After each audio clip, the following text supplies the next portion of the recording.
It is a special night here on New York Nightly News. Billy Joel is here. You'll have a chance also to win tickets to the premiere of his new film, the film you're seeing right now called Last Play at Shea. This is New York Nightly News with Chuck Scarborough. Well, as we just saw in Steve Handelson's report, President Obama says he has no regrets about supporting freedom of religion, even if it's costing him politically. It is the talk of the town and the nation, and here to talk about what you're talking about is our power panel, journalists Judy Licht and Lynn and advertising executive Charlotte Ann Nelson. So, Charlotte Ann, is it that simple? Is this just a matter of freedom of religion? I think the mosque issue is pretty clear-cut. I think what's not clear-cut is Obama's support for it. So he certainly came out strongly, but then seemed to recant the next day in the face of some opposition. Now he's taking a sort of Clintonian, legalistic approach to which issue he was particularly speaking about.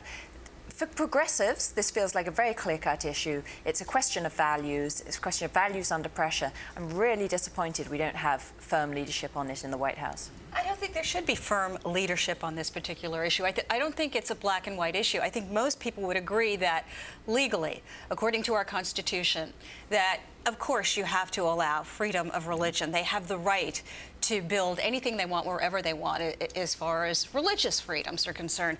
But is it insensitive at this time in our lives, given what happened on 9/11? And I think what he's saying is it might not have been his first choice. And if you ask any one of us in this room, I think everybody's a little torn on both sides. So I'm not.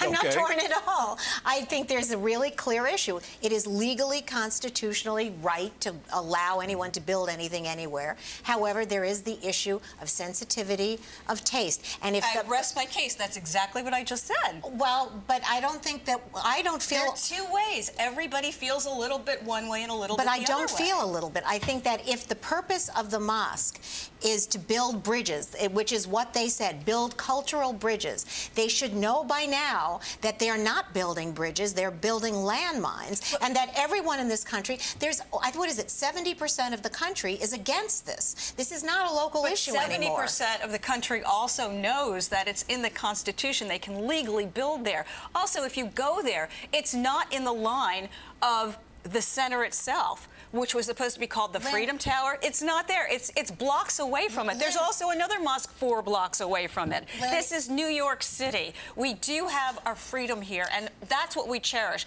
If you end it for one religion, you end it for all religions. We all lose. That's something you don't want to give up under any circumstances. We're not saying they should be given, we should give up religious freedom in any sense. There's a sensitivity as to where it should be practiced, and it's a sensitivity that's really, the onus is upon the Muslims who want to build this mosque and community center. And the onus is upon them to have some sensitivity to the families. But the bottom line is, why would the president... The mayor of this city wants it built there. Well, the mayor may be wrong, and many people think the mayor is wrong. But the bottom line is, why would the president speak out on behalf of the right of the Muslims to build that, and he would not speak out on the right of the first responders to get any medical insurance? When that bill, that's apples and oranges. No, it is not. When that bill failed in Congress, and under political circumstances, you didn't hear the president saying, gee, politically we did something wrong, but we ought to help these men. But it failed because Republicans didn't vote for it, okay? They've been obstructionists from day one with this administration.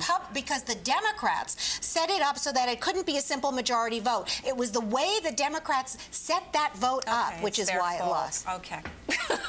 Chuck! Well, we love each other. I love the way this segue right into another political battle here.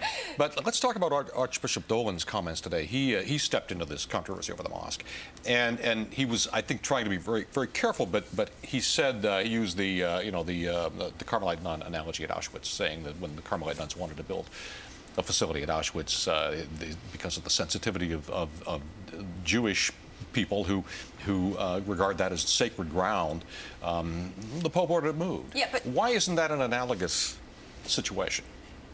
Well, for me, it's because this is an opportunity for me, for our generation, for us as New Yorkers. We have a chance to take the higher ground here. So I disagree with Judy that this is a case of where the Muslim community needs to be sensitive, or where, in that case, the Christian community needs to be sensitive. No, we have a chance to plant a victory flag in ground zero now. We have a chance to assert our values in the face of attack and say, this is who we are as a nation. So Newt Gingrich talking about Nazi, please. Nazi, bringing the Holocaust, but more particularly saying, we won't do this as long as there are no churches in Saudi. That's our bar as a society? Right. A society that stones people in public? Right. Well, the reason that we should do it is because they don't do it. And the imam who is building this mosque, or would like to build this mosque, was a friend of Bush's. He was the one who was there for our country at 9/11. He cooperated with the CIA and the FBI. He's an ally. We want to help that person. We don't want to hurt him. Is this going to be trouble in November for the Democrats? No. This issue? Absolutely. No. Well, Absolutely. the Democrats, first of all, the governor of this state doesn't want it there. He's trying to help them find another location. So the Democrats are split. It's going to be part of a whole range of issues. The economy, as we've just seen from the Handelsman report, and this, and I think the two of them together are going to be pulling the show. Lynn, Crazy. Judy, thank you for coming in. Appreciate it. We'll be right back with more New York Nightly News. Stay with us.